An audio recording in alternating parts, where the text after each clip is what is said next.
If we do not consciously choose our belief systems are going to choose us. We can't not create belief systems. It's always happening underneath the surface. And I know for me, I look back and there's been multiple times within my life where I see something that I so deeply believed in. And when I finally question it, I finally really ask myself, is that what I want to believe? And did I even choose this? Very often the answer is no. And this has become such an important part of who I am and what I do. I challenge my belief systems on a regular basis, and I put myself in places that help me test them. And this is a big part of what we discussed today with my amazing teacher and friend, Trevor Wyllthawk. The reason that I even have any connection to Trevor at all is because of a ceremony I went to about 1.5 years ago for my friend's birthday.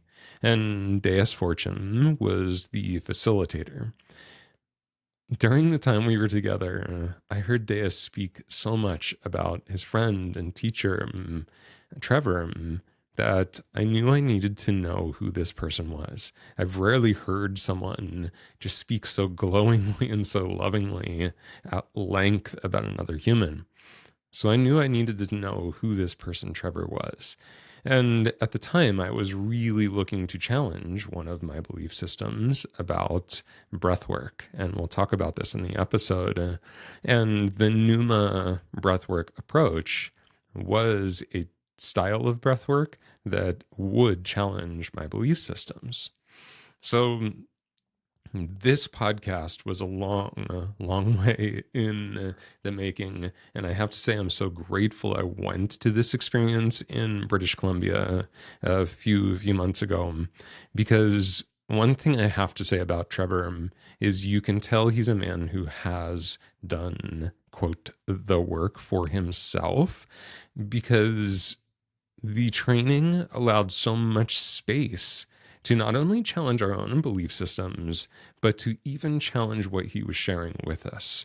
He was able to deliver content in a way that felt so non-dogmatic.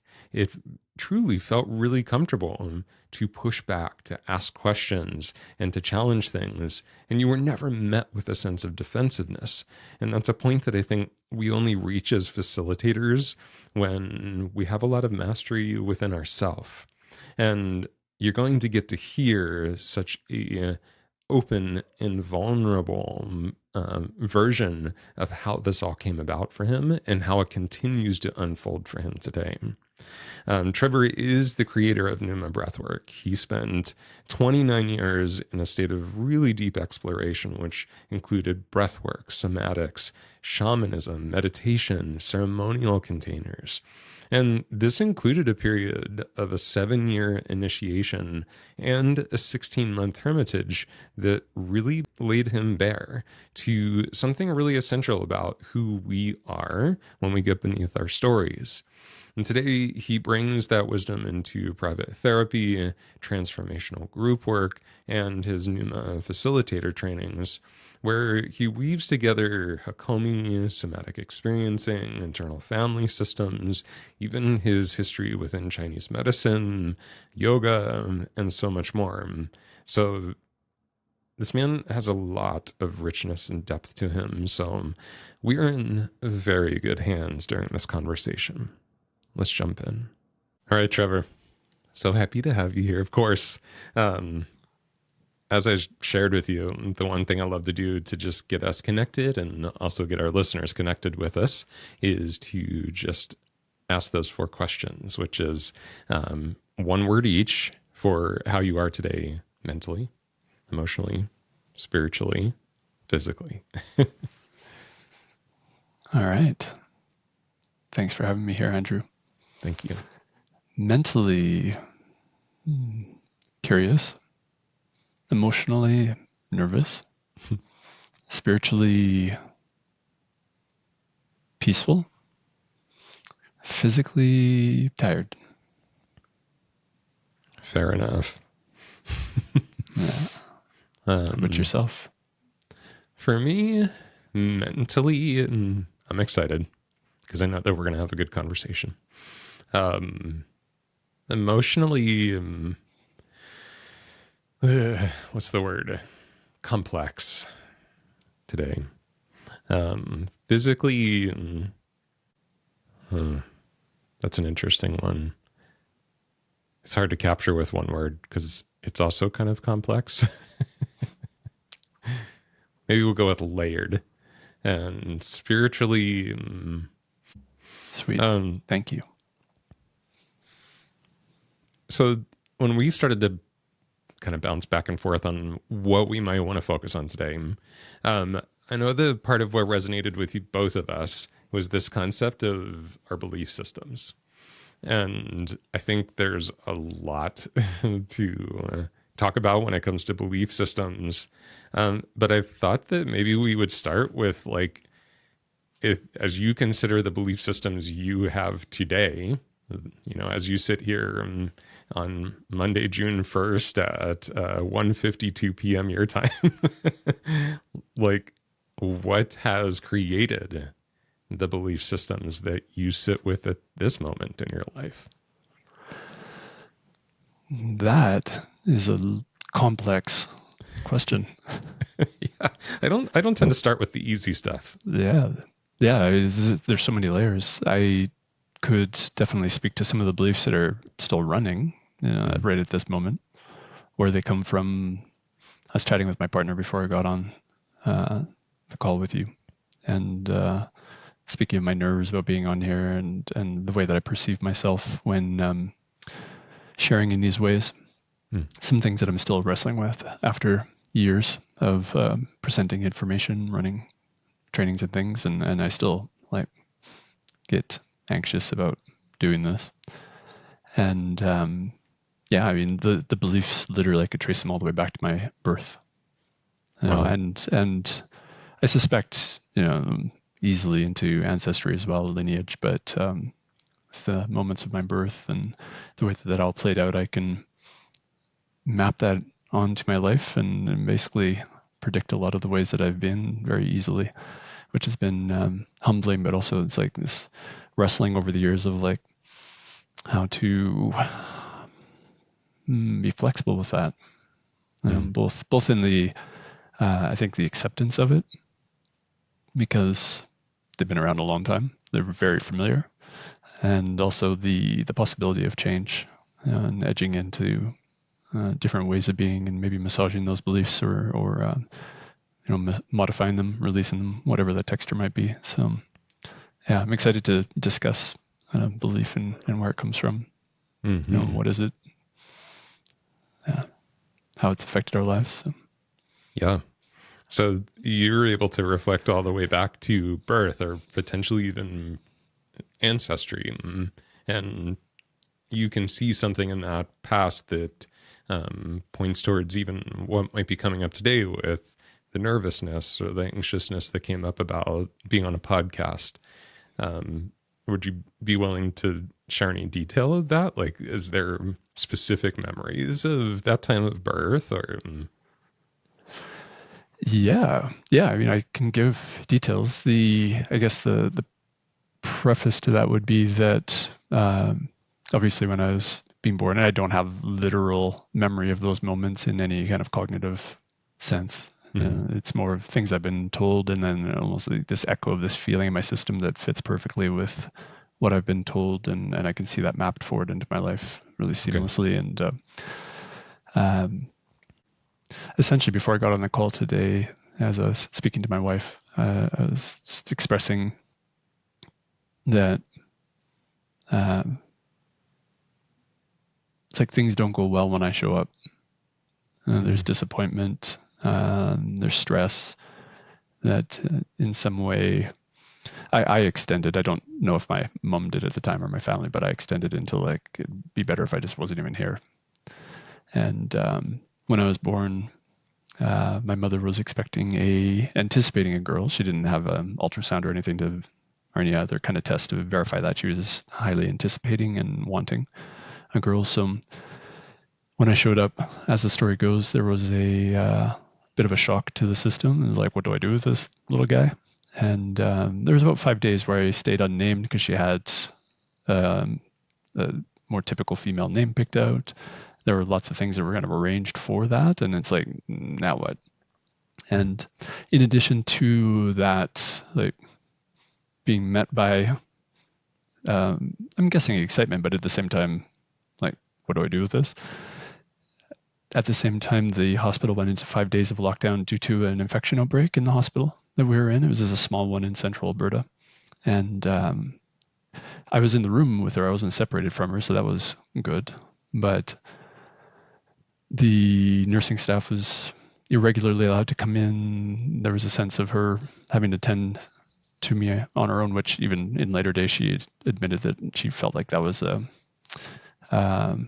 burden for her, to get up and feed me and do things when she just wanted to stay in bed. And from that point of view, likely for good reason, but for me as that little one, feeling like a burden in the system, that my own mother, needed to get up and breastfeed me or take care of me, which she didn't end up being able to breastfeed. So there was also nourishment that didn't come naturally from mom in that contact, that connection. So there were like layers of danger, lockdown within the hospital, being segregated with somebody that was actually finding me a burden. So it's like we were kind of together, stuck there together, but at the same time not totally connected. And there's that general sense of me entering and like something's not quite right here on multiple levels. So so I think when I enter into, I've seen this really throughout my life. There have been times when I'll flip to the other side of the coin and almost from a more egoic point of view, try to establish myself as the important one in some way, more as a defense for, probably trying to stay away from the negative side of that belief, or the shame that's associated with it. But more often than not, I'm entering into a scenario just expecting for people to not want to hear from me or listen to me. That in some way I'm going to be a disturbance or annoyance or disappointment in some way. Well, thank you for being so open with that. And I'm sure as people listen to this, they can probably feel some of this within their own system, maybe some mirrors in what you're sharing. So thank you for being so open about it. And I'm definitely someone who believes that these ways of being and belief systems and ways we filter information and take in our world are absolutely shaped by things that have been, like you said, even ancestral, pre-birth, like just in the DNA. Yeah. But, if we refer to it as this particular existence, all the way back from that time of birth. And I think that one of the things, well, I'll admit, even for myself, as I started to consider this even as a possibility, that things that, to your point, that I can't literally remember as far as picture in my mind, like, oh yeah, me sitting in this hospital and like recall what mom is talking to me about or anything like that. I think that for a lot of people, this might be kind of hard to swallow. Like, come on, really? Like, a baby is going to pick up what's happening in the hospital and what's happening with mom, and the thinking that, like, oh, well, this isn't a little girl. Like, isn't that kind of like tying too many things together? I'm sharing kind of like what my doubts were back in the day with that kind of stuff. What are your thoughts about that? Like, for maybe if someone is out there thinking, really, like, that's going to affect us in adulthood? Well, I think I have a difficult time at this point in time separating my personal thoughts from the evidence that's been that I've been privy to within trainings and different retreats and whatnot. So I have, over the years, the work that I do, we've incorporated a lot of birthing processes into it, working in non-ordinary states of consciousness to access some of this information. And often it's not cognitive. It's hard to understand. It's coming from a pre-verbal time, preconceptual time, that little one born into this world. I think probably partly driven by my own sense of challenge from those times. It's like, how do we get to the roots of things, and getting into perinatal territory or birth territory and ancestral pieces and everything. And, I think rationally, cognitively, I bought into it way before I ever started having experiences of it a lot with other people. But it's been confirmed in some really interesting ways, even recently when we were in Costa Rica for the water retreat, doing some rebirthing work with breath work in submerged in water. One case easily comes to mind where the woman that was going through the rebirthing experience was experiencing certain physical phenomena. We had guided them to explore physical movements in a way that would mimic anticipated developmental movements within the womb, and then also through the birth itself. And there were certain pieces as we were physically supporting her in the water that her movement was getting stuck in particular ways, and then a particular flood of emotions. And she didn't necessarily have any reason for it. There was no memory there, and something that she hadn't really heard from her parents with regards to what had happened at her birth. But she ended up getting a very distinct sense that there was a particular phase of the birth where she actually got interrupted and couldn't actually move. And there ended up needing to be an emergency. And she knew that she ended up having a C-section, but she didn't really have the details as to why. And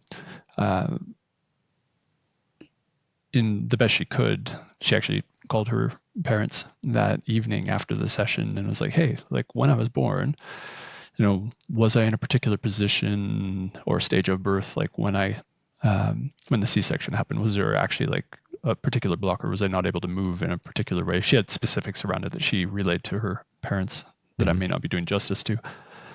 And they actually confirmed that that was the case. Wow. Right. And it wasn't something that she cognitively knew. She was actually basically feeling it back through her body and getting a sense of where that stuckness might be, and then communicating it and having it confirmed. And I've actually seen that happen quite a number of times through work in non-ordinary states of consciousness, in ceremony and in breathwork and whatnot, where people land in territory and have experiences that have been confirmed by their parents or other people afterwards. And they're like, hey, did this actually happen? Because I feel like this happened. Yeah. So at this point in time, it's difficult for me to separate my sense of knowledge from that, because the confirmation feels more important than anything at this point in time, especially when they can fact check. Yeah. Absolutely. Yeah.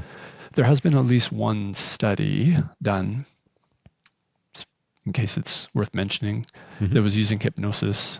That and again, even hypnosis is some people may not buy into that as a valid route, right. But there seems to be some good anecdotal evidence there as well, at least for its use. And there's at least one study where a number of people that had birth records, but they didn't know what was in their birth records, were actually put under hypnosis and asked to describe their position at birth, physical position of how their head and shoulders were arranged and whatnot. And it was something that the doctors had noted as part of the birth details. And what they reported under hypnosis was exactly what was in the medical records with regards to their physical position at birth, which is interesting, really interesting for me, because technically that wouldn't be an extreme type of information to remember. It's not like a birth trauma or something that the system might be remembering more freely or more distinctly. So even some of the small things are getting recorded in interesting ways. That's so cool, because it is something that, kind of like you just said, and I think even those of us that fully subscribe to these perceptions, often I think we consider that the only time that those types of memories are formed is if there is some type of really significant, either traumatic event or some sort of significant emotional event. If I think back to my childhood, and I'm using more of my visual, auditory type of memory, most of the memories I have of childhood go one direction or the other. It's either some type of traumatic experience, like, oh my gosh, like fell off my big wheel and tore my legs apart, you know. Yeah. I remember that quite clearly. Or it's some type of really beautiful, wonderful moment of, you know, elation. But it's kind of what it sounds like the study helped to open up is it's actually all getting recorded. And even if it's subtle. Yeah. And I think, you know, that was one of the things that was important for me to recognize with belief systems, like how they form and how they show up for us, because some belief systems are consciously chosen. Like we actually look at something and study it and consider it and reflect it on it through our very logical, conscious mind. And so we take something on. I believe in this. I would be really willing to bet that like 90% of most of our beliefs were not done that way. Were not formed that way. A good portion of them were formed through this subconscious and unconscious level of interaction with a situation. So a baby at birth that can feel the energy from mom. Oh, you're not who I expected you to be. Of course, can't consciously process that in a moment and go, oh, this is interesting. Mom's face is, you know, making this certain thing. And I'm going to consciously decide to take this on as I'm not wanted in places that I show up. Right. But on a subconscious, unconscious level, that's always forming. That's always happening. It's always taking in that information, especially to protect ourselves, right? And so much of what a human believes about themselves or about their world is just taken on and formed subconsciously, unconsciously. And I definitely come from the camp that it's always with our best interests in mind. It's always trying to do something for us. Might not always end up being in the most supportive form, but it's trying to do something for us when we make these belief systems. And I was sharing with you, like even something that I was struggling with today. And, you know, I was telling Trevor before we jumped on, for those of you listening, that, you know, I had a little bit of a fuck it weekend. You know, and my weekend started off camping with my friend Corey, and I don't drink often at this point, and we had some beers around the campfire. And that is something I want to be totally fine with is, okay, cool. Like we had a beer or two at the campfire. And usually when that happens, the next day it's like, okay, we're just going to drink water, you know, like take good care of ourselves, eat good food. But I also had a really awesome month this month within my business. And so when Michelle, my wife, got home, I was like, hey, you know what? Let's go have this awesome dinner tonight. Like, let's really go out and celebrate. We went out and celebrated, which included a glass of wine and really rich foods and ice cream. And then the next day, I didn't clean it up again. We went out and we had pizza and a beer. And then we actually had ice cream twice this weekend. Yes, twice. Now, this is very out of my ordinary. And so, of course, Monday morning I wake up, my eyes are puffy, my brain's a little foggy, I'm not feeling my best. And so here comes the judgments, the guilt, the shame voice. And what I was sharing with Trevor is like, the thing that I'm sitting with today is, what is this voice of shame and guilt? And just to kind of side note this, I don't think that the voice of shame and guilt is always necessarily here to just punish us. Sometimes it's here to point to something like, hey, dude, you got to pay attention here. So I've been sitting with, what is this belief system? What is this thing that I'm pushing up against? Because the one thing I do know is sitting here and cycling and beating myself up is not necessarily what I want to do. It's not the helpful thing I want to be doing for myself. But yeah, I want to listen if there is a part of me that's like, dude, that was too much. Right. I also want to be clear if that's more of the part of me that picked up the message of, well, Andrew, you train coaches and you're supposed to be the guy that gets up and does 2 hours of Qigong and yoga and meditation and all of these things. You should never treat your body like that. Because I know that belief system is playing out somewhere in there too. That's not a belief system I chose. That's a belief system I picked up. And my subconscious or my unconscious chose it. But I didn't consciously sit down and be like, you know what I want to do when I do have kind of a fuck it weekend? I want to sit there and beat myself up for not being good enough. Yeah.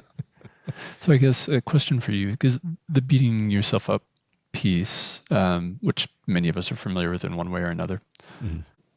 And, forgive me to anybody listening in that's so well aware of this territory and has been down this path many times. But the question is like, what are the chances that came from somewhere? Do those voices end up sounding very similar to voices that we heard when we were growing up or in other contexts? And I'm kind of curious for you if those have a familiar tone to you from old times. To my family who is listening, you know that I love you deeply. And you all know that we use the voice of shame and guilt very often in our family to get people to do what we want them to do or to behave in the ways that we want them to behave. So yes, a voice of shame, a voice of guilt, a voice of like, oh, you've let yourself down, you've let me down, is a very, very familiar voice for me. Right.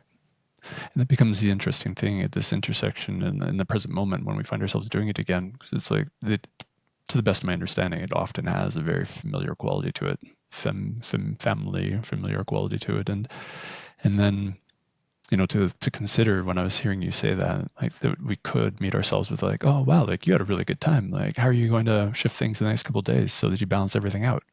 Mm-hmm. There could be such a different tone to it, and which is not my own propensity. I'm putting that out there as an option that I could I doubt tune to as well.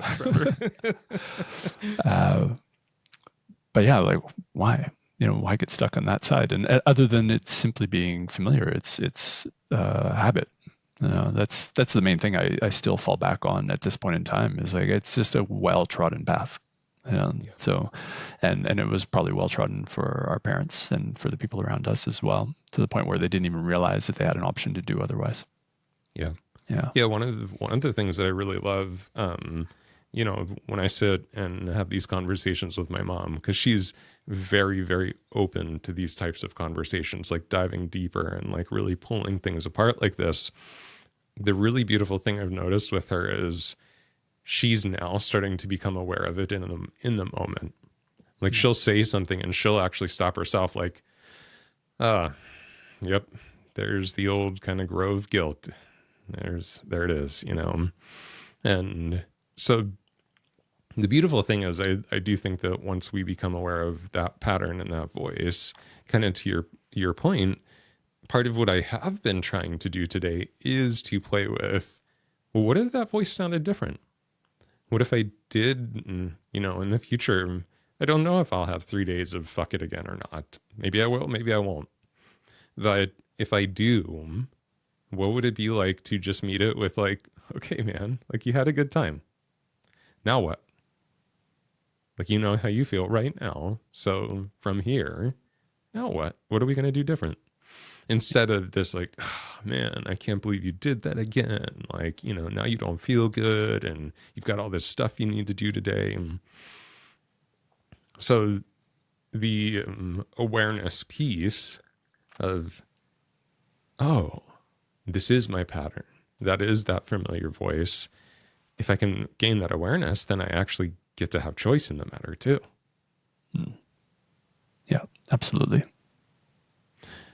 The reason I really wanted to have this conversation with you too is that I told you that coming to Nūma Breathwork, which is where I met Trevor, I went to a 5-day training with Trevor and his friend Deus up in Vancouver just a few months ago. And the Nūma Breathwork is based in conscious connected breathing, which is more of, has a higher intensity to it, brings us into more of kind of a hyperventilatory state. And these were things I was told were not good for us, but that were unhealthy for the body. And so I had a real bias against this type of breath work that formed. Not necessarily, I don't want to say that I was taught explicitly through Oxygen Advantage that you should not do this type of breath work. I have to say that it feels a bit implicit underneath the surface sometimes that there's sort of this like, I don't know about that stuff, because it's not necessarily fulfilling what Oxygen Advantage is more focused on, which is like performance, high performance and athletics and things like that. But what I took on through, whether it was explicit or implicit, what I took on was this like, oh yeah, I don't know about all this stuff. Like that can't be healthy for you because it could be depriving your brain of oxygen. And, but yet a lot of the people in my life that I have a lot of respect for were speaking very highly of this type of work and also having incredible experiences for themselves through the work. So I finally got to a point like, okay, you need to challenge your own belief system here. And I'm really glad I did, because now I'm actually going to facilitate a practice session with my wife is apprenticing at a tattoo shop and art gallery, and the team there is letting me take them through a practice session tonight. And I love that. So I'm like super stoked on it now. I'm so happy I challenged my belief system. And I think when I brought it up, like there were things for you too that you've maybe carried in your belief systems, even around the types of works that you do. Have there been some things that you've had similar experiences where maybe you have formed a bit of a belief system for or against something, and then it has shifted, or you have challenged it? I want to say yes in a wide variety of ways throughout my life. And the biggest one that immediately comes to mind with regards to this type of work is it was arising concurrently with a lot of my own quote unquote spiritual explorations.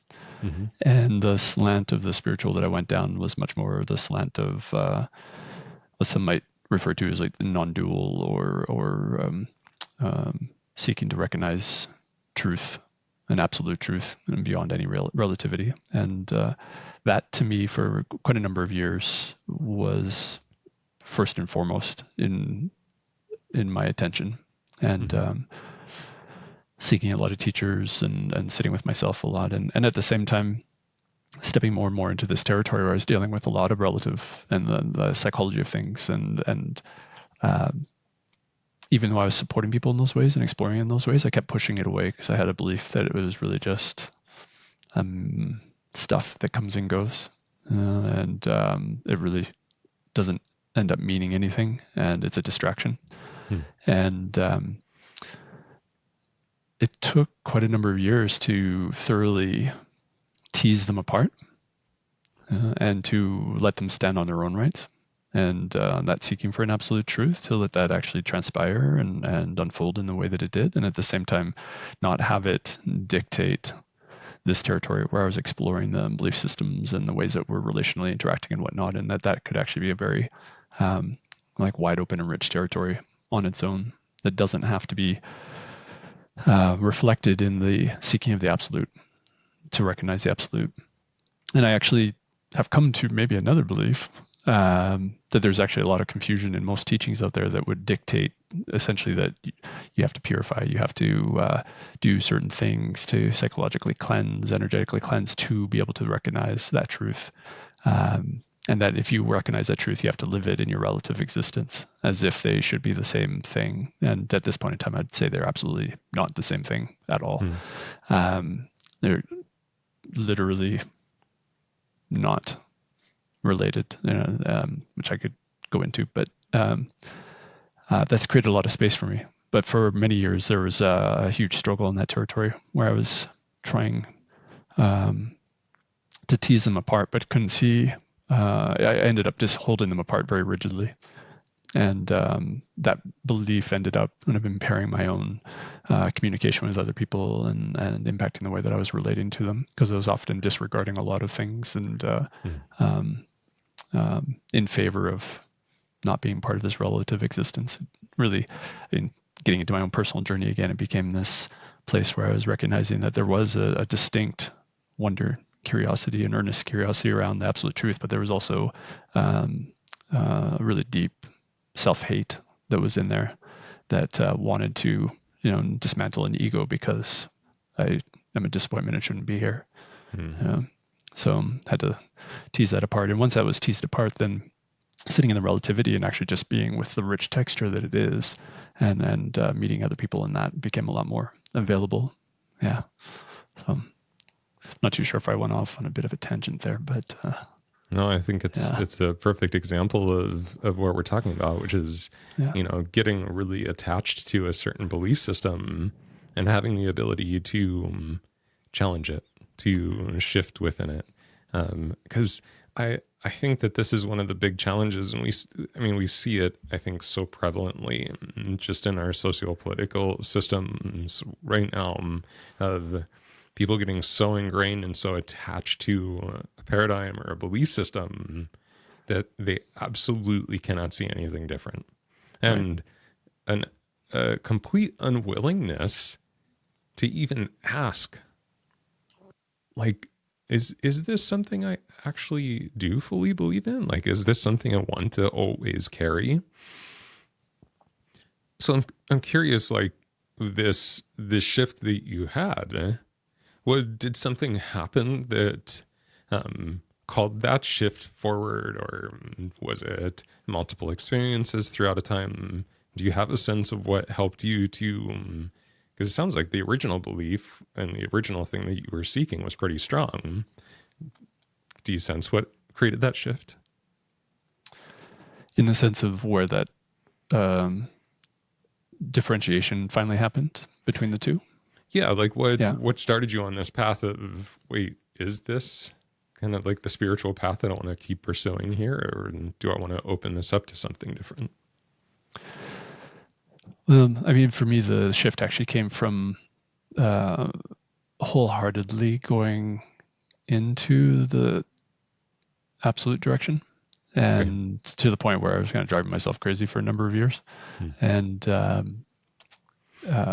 took myself out of society for about a year and a half, for the most part. I went into the proverbial cave to be with myself in that, but at the same time, I eventually found a person in India that I went and sat with, and with her support, put a close to that chapter by essentially concluding what I was there to do, and then after that, it was that differentiation between those two tasks, I would say, referring to them as tasks at this point in time, clarified, and coming back and operating in the sense of being in family and doing my work here and tending to the emotional and psychological side of things, and the logistics of life became actually like an available, welcome thing in my life that I had been constantly wrestling with up to that point. Yeah. So it was a big, year and a half, and about 7 years leading up to that led to that level of earnest endeavor, and sometimes feeling like despair. Yeah. And I think that is something that often leads us to that point of, okay, maybe this isn't the path, is walking it so fully, and walking it to kind of the proverbial end of the path, that we can actually see, oh, okay, yeah, I'm here and this isn't it. Yeah. I mean, to be honest, Andrew, the walking that path in that way, I'm going to say fortunate, or I'm glad that it actually concluded that it was exactly it. as opposed to not it, but so much so that it finished it. Like there was nothing left to seek that direction. Gotcha. And the energy that was tied up in that task, but also that kept putting that task as a preferred route over everything else in life, that got in that process, it got kind of completed and pulled apart to the point where I could function in life again. So so it wasn't a disenchantment at the end, so to speak, from the task I was on. It was maybe a disenchantment from the confusion between that task and the other thing. Okay. Yeah. Yeah. Thank you for clarifying that, because I think that's a really beautiful distinction too, that it doesn't necessarily have to be a disillusionment to turn us in the next direction. It could be the completion and the sense of, yeah, okay, this was where I was headed. Yeah. An actual fulfillment. That actually opens up a new space for something different. Yeah. That's really cool. And I think that's often the place that does lead us to, I think the reason I went that direction in my own head is because that is often the thing that leads to a shift in belief systems, is we do keep walking the path and we do commit so deeply to it, and we get somewhere and it's like, holy shit, I'm really deep in this forest and I do not want to be anywhere close to this forest anymore. Yeah. Like we see that a lot when people step into work, like the work that both of us do. Very often they're coming to us like, yeah, I know that this isn't it. Like I've tried to make it work. I've tried to express it in every way possible. And it's actually now causing pain. Yeah. And that's often the catalyst for that shift to try to find a different belief or way of being. Totally. Yeah. Along those same lines, I think that when we're learning to be a particular way at an earlier stage in life, maybe it was a few weeks ago, maybe it was 30 or 50 years ago, but at an earlier stage in life, something required attending to in a certain way. Maybe it had an emotional significance that made it feel really memorable at that point in time. And in some sense, it became easier or more efficient to just assume that that was the way that I needed to be to maintain that level of operation or connection or safety. And I'd say that when that's the case for the belief, then we're often not fully invested in changing it until the cost of the friction that it's causing in our life now is higher than the cost of learning something new. Yeah. I like how you put that. The cost of doing something different is less than, say it one more time. Let me say it this way. The cost of learning something new becomes less than the cost of maintaining that old belief and carrying on as it was. Right. Yeah. Which could take decades for that to be the case. No. Yeah. And often these belief systems that we're carrying forward or moving with, we are getting something from them. And this is often the tricky question too, Trevor. Like I know that I'm sure that you've experienced this, is like that question of like, well, what are you getting from it? And very often the response is like, well, I'm not getting anything from it. This is just causing pain in my life now. And it's like, so if you drop back a little bit and maybe you think of other parts of you or other aspects of you, what might the little kid inside still be getting from this belief system? Or, the radical inside, what are they getting from this belief system? And I think when we fish that out, it's like, oh, no, there is still something inside of me that's getting maybe like confirmation or acceptance or something from holding on to this. And to, I think, that subconscious, unconscious part of us, very often, even if we can kind of consciously look at something else and go, I mean, that could be cool over there. That part of us is like, yeah, but that has a cost to it. To like pursue something different, that's expensive. Like there's something I'm going to have to give up here. Yeah. And that's often that unconscious resistance, right? Of like, well, I consciously want to head in a new direction, but I keep bumping up against this wall. And it's because some part of us is still getting something from it, and it feels expensive to dismantle this belief system and try to create a new one. Yeah. Yeah, it often requires a lot of energy, time, potentially different people around you, different mode of operation. And I would say that a lot of those beliefs there, it's not just a cognitive belief. It's embedded in the way that we're breathing, the way that we're holding our posture, the way that we're gesturing, our behavioral habits throughout the day. So it's not as simple as just thinking something different. Like it's a full system transformation that's often required. And probably has to be revisited numerous times for it to actually reach into those different levels where we're actually experiencing it physically, mentally, emotionally different, than how we have before, with some frequency so that it can actually become familiar, just like the old one was familiar, right? That it actually has like something memorable about it. We've been there enough times. Because until then, the memory that's most efficient is the one that we've practiced for 30 years. Yeah. Yeah. Even if it has a cost, we know the cost and we know we can move through the cost. Totally. The new thing, we don't know what the cost is, and we don't know if we can handle it. Yeah. It's that concept of like the devil we know in some ways. Yeah.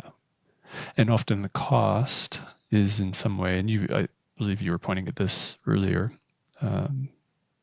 where that cost of doing things that old way might actually be validating some old belief that I have about myself, in that maybe I'm not good enough, to paint a really general picture.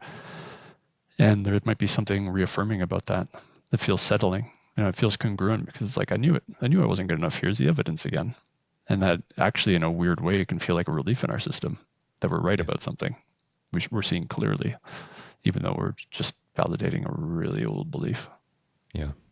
Yeah. There was an interesting study, and I don't know if I could even find it at this point because it was quite a while ago. That was brought up in one of the courses I was in, and this concept of kind of confirmation bias, how strong it could be, because to your point, Trevor, they were actually monitoring brain function, and they were reaffirming negative belief systems within the system and seeing an actual like positive, a moment of like positive function within the brain, like lighting up the same part of the brain that a positive affirmation would have. And so to our body, yes, you are correct about yourself, even if it's something bad, actually, to your point, can feel really positive to a certain aspect of us. Right. Which feels so absurd. It does. But I've experienced it so deeply in my life that it has been almost hilarious in watching, especially reflecting on it after the fact. Mm-hmm. It also makes me think of in the training that you did with us, we were diving into the incorporation of Hakomi, which is a body-centered type of psychotherapy for those of you listening in, that we incorporate into the breathwork. And one of their core techniques is in working with somebody is referred to as a takeover, where we, I don't know if you remember this from the training, but essentially it's like if there's a negative belief running through your mind, or if there's a something gesturing happening through your body that is indicative of like a tension or some kind of gripping or managing protection, whatever it is, that we as a facilitator or therapist can actually step in and assume some of that in one way or another. There's a wide variety of ways to do it, but we might actually help them take that, do that tension for them, or actually say that negative thought, which ties into what you were saying a moment ago, where it's like, if there was a thought saying, I hate you, like to myself, that if my facilitator actually says that out loud as an experiment around me, that I can actually potentially find some deep relief in it. Mm-hmm. And within that relief, it might actually shed a layer and help me see what's underneath it. Because essentially somebody's helping me do it. Like it actually like does create a sense of relief in the system, coherence, and it can be used productively therapeutically. For me, yoga, a long time ago, when I started teaching yoga for the first year, I felt the confidence to go in and start teaching, but it felt like a fraudulent and who am I to be doing this and do I know enough and whatnot, and part of my own stories.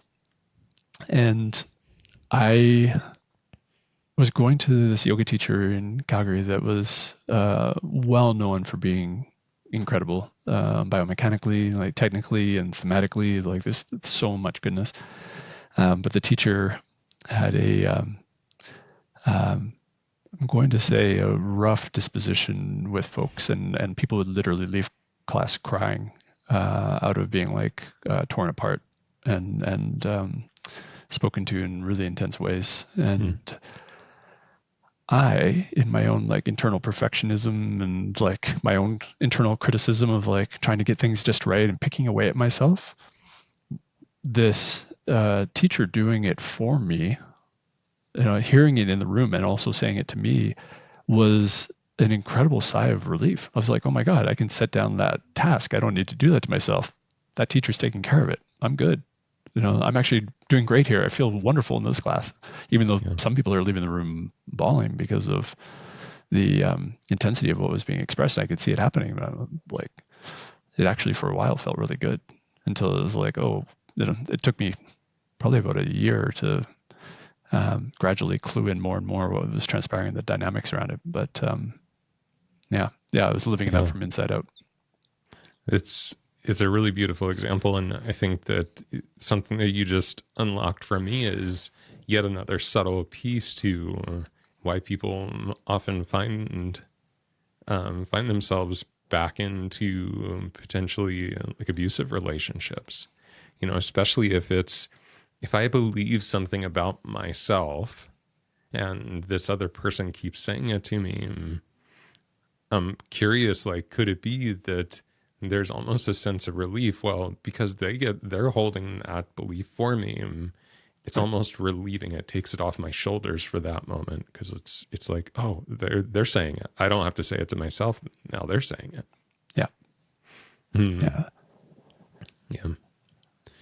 In one way or another, I'd say that that technique I referred to, the takeover, and what we're speaking to here, of somebody else holding it for me, somebody else doing it so I don't need to do it. I actually have a sneaky suspicion that we humans are utilizing that technique unconsciously all the time, seeking something to essentially the confirmation bias, the validation of why I feel this way. There's a reason for it. There's something that's doing it to me. There's something that's holding that energy for me in my vicinity. It's like not only the relief of somebody else doing it for me, but also the relief of my universe making sense, because I'm not challenging my core beliefs. They get to be settled because they're actually accurate right now. And here's the proof. And there's no prediction error going on that's confusing me or turning this into a mystery again, something awkward. So, and this is what's so tricky about especially these like self kind of abusing belief systems that we can carry. These stories that we have about ourselves. If we will look on Instagram, it's easy, right? Well, just stop doing that to yourself. Stop talking to yourself that way. You would never talk to anyone else the way you talk to yourself in your head. So you should just stop. Oh, okay, cool. That's what I'll do then. Like, it's not that easy. It's not as simple as just recognizing, oh, this is not a beneficial belief system. This is not a beneficial story. Because of all of these things that we're unpacking here, is that there are deep levels of attachment to these things. Yeah. There was something that happened twice within our breathwork groups that I thought was really interesting. I didn't personally experience it, but two people spoke up about this. Because one of the things that you also shared with us from Hakomi is the nurturing statements. So it's all done with this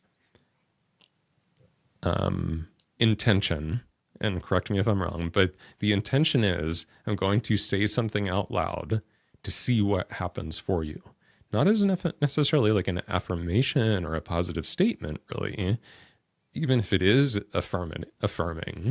But I'm going to say it out loud, and you're just going to see what happens for you. And I remember twice there was something to the effect of like, I think one of them was, "You are loved." And the person had this really immediate visceral reaction of like, "How dare you say that to me? Like, you don't get to tell me that I'm loved." Because there was such this belief sitting inside, or this part inside that's like, "Nope, that's not true. Who are you to tell me something like that? How dare you talk to me that way?" And so almost to the other direction, it was even resistant to anything that didn't fit with the belief system. Yeah. Yeah. That's bang on. Exactly. Yeah. Yeah. And maybe this applies more to the technique you were just speaking to there, but kind of the other side of the piece that goes along with that confirmation bias is that when we're holding two different points of view, one of the first places that most of us humans go statistically is to resistance to an alternative belief or an alternative opinion. It's like it feels more coherent to stick to what I have. It's safer. It doesn't feel, there's no energy expenditure. It doesn't feel awkward. It's like and I think we see this right now happening. It's always happened, but right now with the state of the world and politically and everything that's going on, it's like we're wearing it on our sleeves that if somebody tells me something different, even if they have lots of facts for it, my first reaction can be, as a human, like, no, like, you're full of shit. Like, it's not like that. I'll actually flare up and stand stronger in my opinion, even if probably even more so because the person has facts on the other side. So it becomes a kind of an inflamed, polarized situation as far as like dealing with another human being. It's like, how do we actually make that bridge, and bridging belief systems, bridging opinions and ideas, and actually find each other in that, and have the space and flexibility to relate together and actually have a discourse or debate, whatever that flavor might be. Yeah. And I continue to sit in that territory, especially with the work that we do. It's curious for me with regards to supporting somebody in their own psychological welfare and their well-being, and helping them along the way, and at the same time seeing it in the world. It really, I'm going to, quite frankly, it's been quite rattling over the past few years, increasingly, where it's like, holy shit, like, what are we doing? Like, is it even possible to come out of like being at arms with each other? Yeah. And you're pointing to something here that was, for me, like a really important part of this conversation is, how do we get better at challenging our own belief systems? Like, not just accepting that, okay, well, I've made up my mind and I haven't tested it. I haven't looked at it through other lenses. And I know that even as I say that, there's probably a handful of you that, like, you almost automatically felt your defenses go up. Well, I should stand for what I believe in, right? Right. Because that's what we've always been told. But I also believe that that is a mechanism of control. Yeah. And so, of course, we want people to stand for what they believe in, because if you stand for what you believe in, then you're on my side, because I've got your belief. And look, I'm not arguing that we should believe in things. What I'm arguing for is that we challenge them and we consciously choose our belief systems versus having them just develop unconsciously, where they could be operating more from these functions that we've been talking about, desire to just get a basic human need met or defend ourselves in some way. That's how a lot of this stuff comes to be. And we didn't consciously choose it. What I think you were pointing to a few moments ago, if I heard you correctly, is actually like we actually have to initiate from inside out. The recognition that what I'm believing is actually not necessarily the truth, right? That it's a take on things. Yeah. Yeah. That I'm initiating from inside out, that I can challenge that, because statistically, if somebody else challenges me on it, I'm probably going to flare up and fight back. I might, if I hear it enough over the years from various people, I might start to like put some value on it, where it's like, oh, this seems to be really evident in others around me. Maybe I should consider this now. But often the first thing is just a flare up of like, no, like I'm going to substantiate my own belief, and which makes me think of social media. And I don't see it as much these days. I don't know if it's like the algorithms are cutting it out. I'm getting populated by other things. But for quite a long time, there was just such a like the meme of like, I'm going to speak my truth. I have a right to speak my truth. And like, it was such a bastardization of that word, for lack of better ways to say it, because the word truth became like what we're saying 99.9% of the time there is I have a right to speak my opinion. Exactly. But we're like putting it on the pedestal as if it is like a truth. And ultimately it's not a truth. It's just, that's actually the current level that I've questioned to. I haven't actually questioned below that or beyond that. I've ceased to inquire any further to really undermine my own rightness about that. And that gives me a position to launch things from, to throw things at other people, or to project or evaluate or judge other people or myself. But still, it's just like, it's a little pedestal that can have its, it can be knocked out from underneath us. And the best way for that to happen, I think, is actually it's an inside job. Yeah. Yeah. Do you have a practice of this? Like, is this something that you actively do for yourself? Yeah. Like sometimes it can look very different. Sometimes it's literally through writing and musing on things, and sometimes it's free writing. Sometimes it is using particular tools or techniques that I've learned over the years to like pick something apart, a particular belief or judgment that I have, definition, and really wrap myself around, is that actually true? And write down my verifications write down and explore ways that it doesn't, and the proofs for the other side of it, and my own lived experience with it. Yeah, I'll kind of pull it apart and attempt to see through it and around it. And sometimes it's successful. Mm-hmm. Yeah, sometimes it takes a while. It reminds me of, I think it might have been Robert Sapolsky was talking about scientific method, and also talking about confirmation bias, and how we really can't turn that circuit off. And he sees that it shows up in science very often, like just quite literally turning a blind eye to any evidence that doesn't point towards the hypothesis that they want. Right. And he was talking about, like, he's like, I only have a few people in this world of science that I really look at. And I'm like, that's a real scientist. And he's like, the few that I look at and really think that's a real scientist are the ones that actively try to prove all of their shit wrong. Right. Yeah. Because absolutely. if they can't prove it wrong, what better confirmation? Like, if you can pull any version of like, oh, it wouldn't work if this. Well, if it wouldn't work with this, if you can pull all that away, it's almost like you don't need the other proof towards. It's just like, well, there's no barriers anymore. It's all been broken. And so I like what you said, which is, and I'm going to have to paraphrase because I don't remember exactly how you said it, but that inside job aspect of just giving ourselves the permission to actually ask ourselves those questions. Like, what is my real current belief here about this topic? And did I choose that? Like, is that really truly what I believe? And is that really where I want to stand today and for now?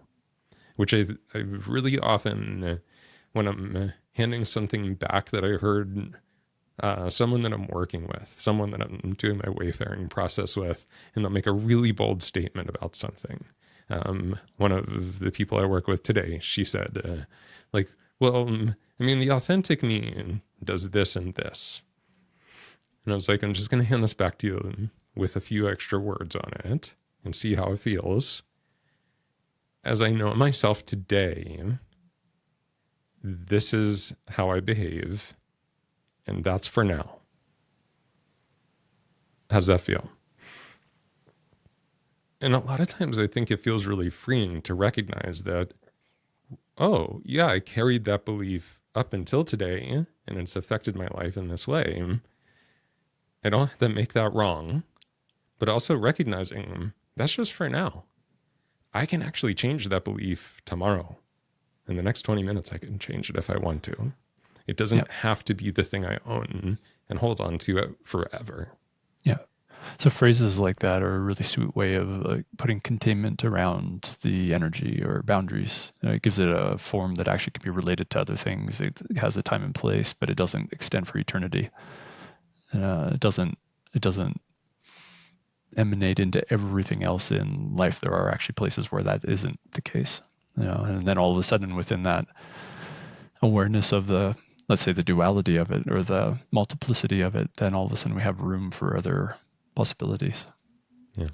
So I love language like that supports us in finding those edges, because when we're swept up in it emotionally and we're bought into it, we will tend to, it seems, lose those edges. And it'll be projected onto others. It'll be seen as like an ongoing state. It's just the way that I am. Yes. It's true in some way. Yeah. Well, I always do this when this happens. Yeah. If you change that to up until today, what I've known of myself is I've repeated this, and that's true for now. Or that's how I feel for now. Okay. Yeah. So, Andrew, a question for you is like, how do you make a functional amount of time and space for such inquiry from inside out in a life where the power seems to reside in emotional reactivity because it's responding very quickly? It can get swept up in things very fast. It's like trusting things I already knew because things are moving so fast. I'm speaking from my own personal projection or ideas around what's happening these days. But like, things are happening so fast that the only way I can keep up is if I have a reaction to it, as opposed to like sitting and contemplating. Sitting and contemplating politics and war and the things that are happening in the world is like, that's not moving fast enough to keep up to like the next thing that's happening, because we're getting scatterbombed, right, mentally and emotionally. So where is the buy-in for like slowing down and pausing in the midst of the scatterbombing and trusting that that actually is worth how much energy it might take? It's a beautiful question, my friend, and very timely. And I struggle with it myself. I struggle with that sense of not picking up my phone first thing in the morning to see what new danger I'm in or the world's in, what new terrible shit our president has said. It's so, I think our sense of safety is so pervasive. Like we just want to satisfy that need for safety. And so for me, it does require some really hard, fast boundaries and rules for myself. I will not look at that phone for the first 2 hours of my morning. It's just not going to happen. And trust me, there's a part of me that wants to. Like there is a part of me that every morning when I get up at 5 to do my dedicated 2 hours of practice, and by the way, y'all, I realize I live a pretty privileged life that I have 2 hours every day to do this. So I'm definitely not professing that that's what you should do. I'm just sharing what I do. But I have that space that is really protected from me. And so I don't know if that looks like finding those protective spaces, that there's some non-negotiables, to to allow the spaciousness for the nervous system and to even find a state that it could calm down enough to not be in reaction, to not be fight or flight, to not just be in a constant state of shutdown and overwhelm. So for me, it's definitely about dedicated space. And I guess I'm fortunate that I have questioned these things enough at this point that I know that time is not just valuable, but essential.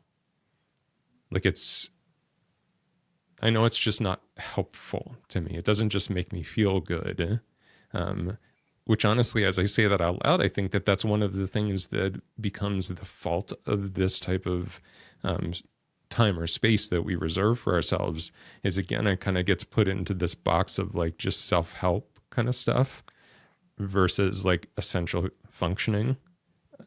Like it's not a pleasure thing for me. Yeah.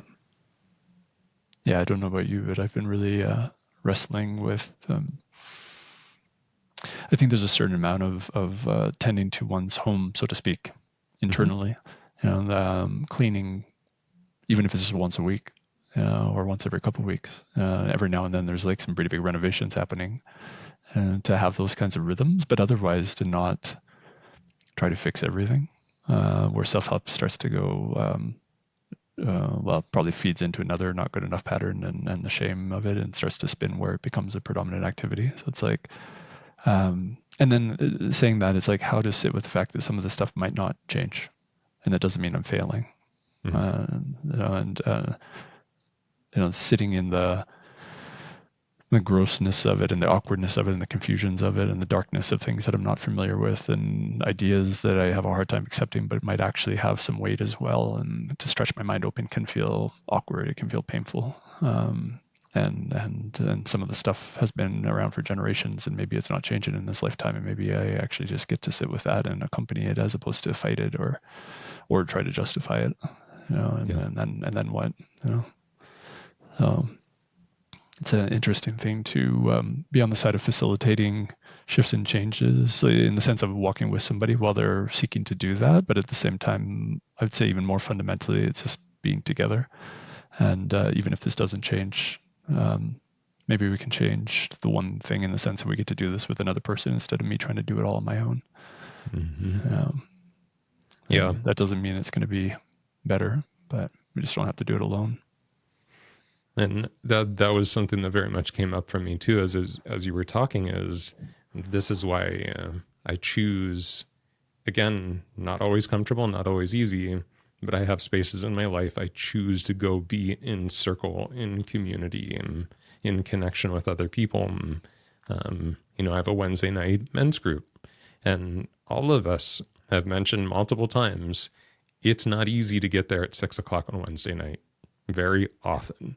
Because at the end of the day, there's this sort of like, like just kicking back and like having dinner and relaxing sounds really good. Maybe I'll go to men's group next week. Yeah. But when I go and I get to just talk and just say to them like, here's how I'm feeling.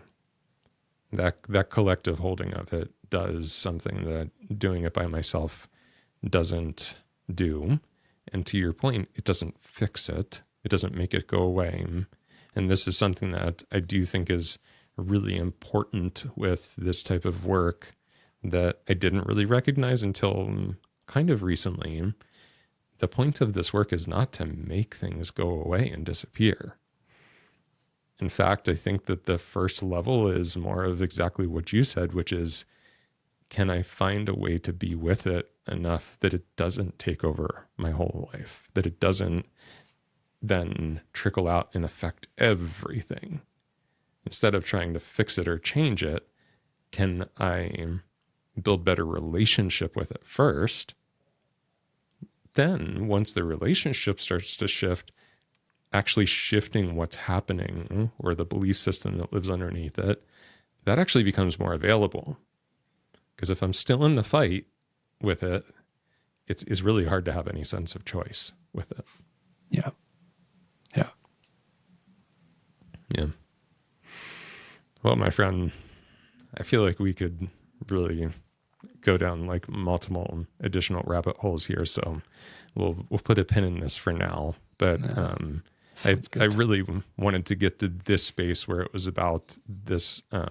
I really feel strongly that, especially as people who serve and support other humans, and again, this is my opinion. I'm not stating this as like the capital T truth, but my opinion is I do think it's really important for those of us who support other humans to actively look at, like you said, and these questions of our own belief systems.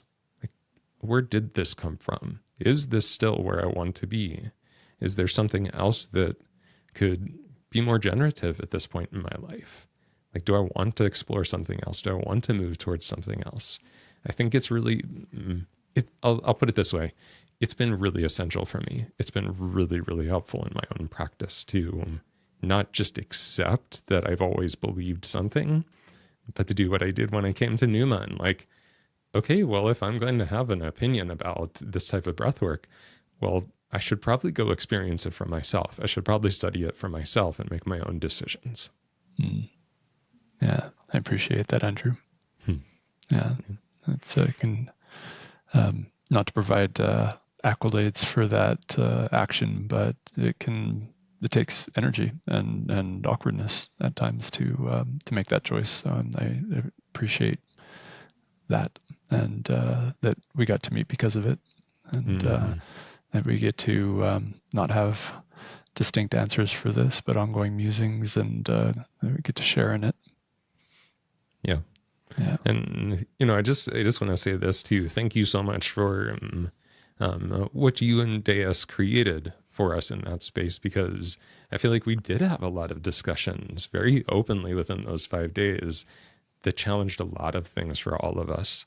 And it felt really, really, I've been a little hesitant with the word safe, but it felt secure enough to just be like, hey, this is what's coming up for me. Can we look at this together?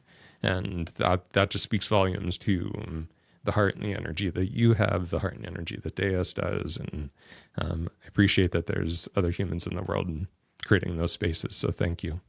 Yeah, you're welcome. Thank you.